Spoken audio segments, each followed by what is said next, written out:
At the fourth rope, journalist, activist, professor, and author Marc Lamont Hill appeared to take a blow to the head. Quincy Harris, the uploader of this video, spoke with Hill in the aftermath, who said, "I'm ready. Next time it's going to be me and him in the ring." Another angle may shed some light on its authenticity, if you know what I mean.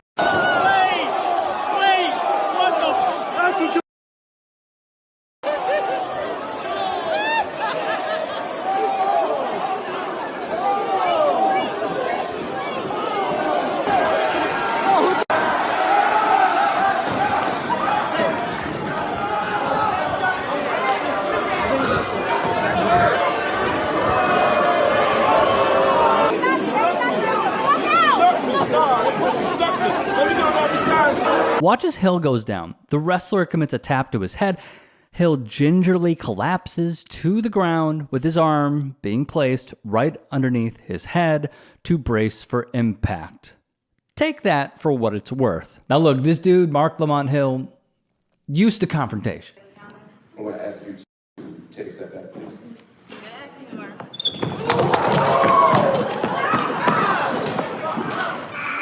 At one event, a woman pepper sprayed him. Are Israel's interests much in line with the United States, much more so than Hamas? Oh, they're very much more in line with the United States' interests. The United States' interests, friends, and enemies in the region, and Israel becomes the arm of the United States foreign policy in the region, which is why they have unequivocal, unwavering support of Israel. And quite frankly, supporting Israel as an American politician is like kissing a baby. It's the safest position to take.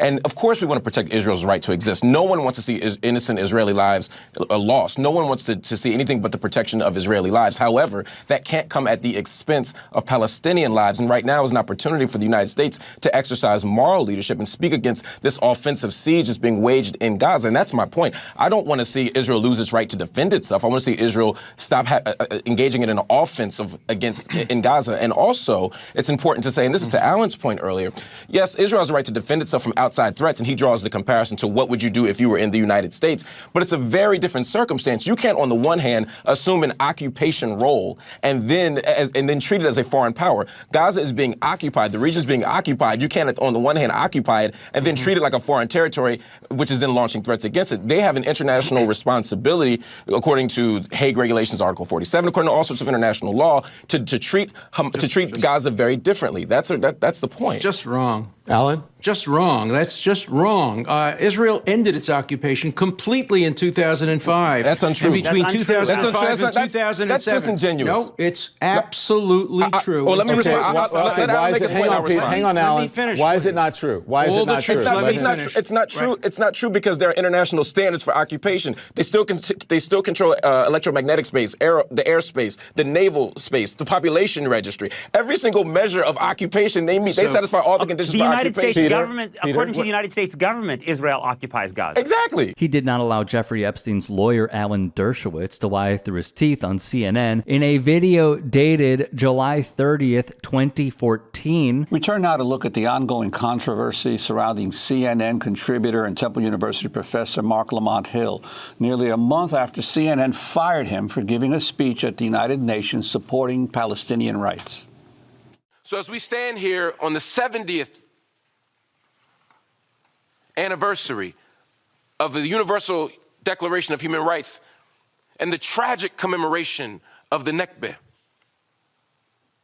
we have an opportunity to not just offer solidarity in words, but to commit to political action, grassroots action, local action, and international action that will give us what justice requires. And that is a free Palestine from the river to the sea. Thank you for your time. That was Marc Lamont Hill speaking at the UN on the International Day of Solidarity with the Palestinian people in November.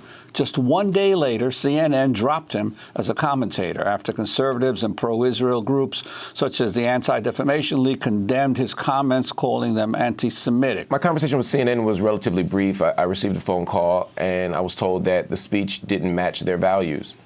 I pressed a bit to find out what those values were or what part of the speech didn't match said values. I didn't get a clear answer. I didn't get an answer at all. Just the repeated refrain, this doesn't match our values. at which point we concluded the call. There wasn't like a long, drawn-out argument. There was no antagonistic anything. They made a decision, and I moved on. He was canned by CNN for being pro-human rights. Can we not act like sports isn't connected to slavery?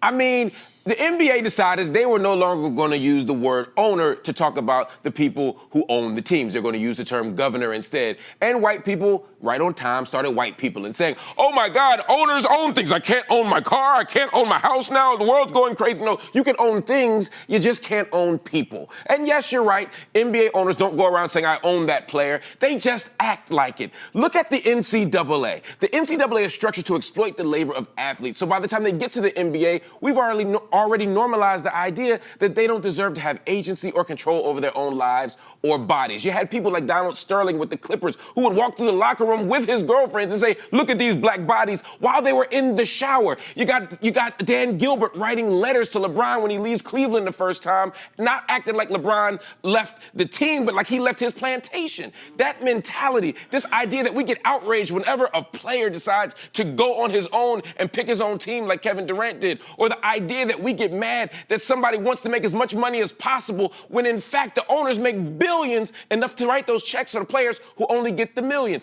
That logic says that we think we can control players whenever we want. That's a slave mentality. And the word owner doesn't change that, but it does reflect that. So this conversation we're having right now about why we shouldn't call them owners is part of a bigger conversation we have to have about how we have to stop exploiting athletes and see them as human beings instead. And had this to say on the term owner in professional sports. Let me just say in conclusion, the fourth rope wrestling looks really cool. I'm not going to lie. They're celebrating artists. It's a mixture of wrestling and hip hop. They are going to bring it to different cities. At least that's what it looks like on the surface. And it looks like an intimate venue or intimate venues that they are picking for their first shows. Smoke DZA, I believe, is in on the promotional body. And if they do come to Chicago, I am all in. I would love to see this in person. Really good wrestling, great music, live performances. Feels like the energy is pretty good too inside those arenas. Whatever. So I am all in on it. For Marc Lamont Hill, here is where it gets pretty interesting. What are they going to say on that pod? What are they going to say to Marc Lamont Hill when he returns to that studio on Joe Budden's podcast? That is what I am really curious to see. Who is going to give him the most amount of you-know-what? Because I think he sold it. That's just me personally. I'm looking into this. I'm watching it over and over again. He sold it well. And maybe, even though I remember he said he tore his Achilles playing basketball and he was like done playing basketball after that. That was a few years ago. And that's what happens when you hit 40, man. So I'm curious to see if he gets in there because maybe that's how they're selling it, knowing that he has such fanfare and popularity with one of the most popular and visited podcasts on JBP. So I actually think they're doing it right, to be honest with you. I think this is the correct way to go. So we'll see if Marc Lamont Hill gets in the ring. If he does, I think I would watch.